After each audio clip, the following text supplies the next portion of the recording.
for joining us. I'm Darren Perrin. Results are in for a lot of the primary races. In the U.S. Senate race on the Republican side, political newcomer Gerald Malloy beat out former U.S. Attorney for Vermont Christina Nolan, a GOP centrist endorsed by Governor Phil Scott.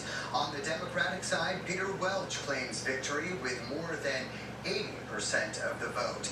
And with Welch vacating his seat to run for the Senate, it left an open House seat on the Democratic side. Becca Balint wins the majority of the vote at 61%. She beat out Molly Gray, who received 37%. On the GOP side, Liam Madden won 41% of the vote.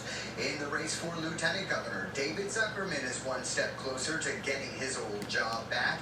Zuckerman won 44% of the vote compared to Kitty Dole's 39%.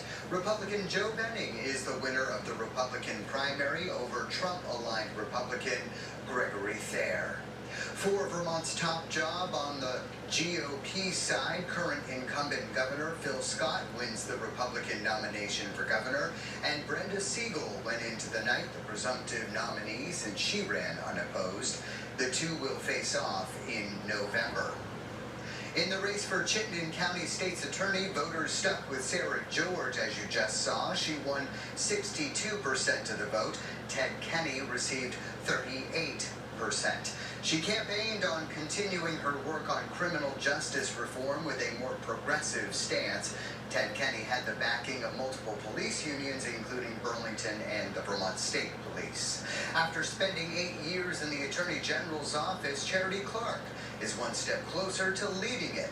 Clark wins the Democratic nomination with a large majority at 67% of the vote. She beat Washington County State's Attorney Rory Thibeault. Clark says she believes her experience as chief of staff for former AG T.J. Donovan resonated with voters.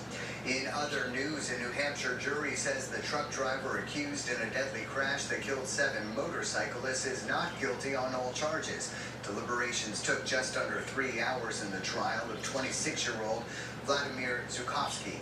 He faced a slew of charges, including negligent homicide and manslaughter in connection with the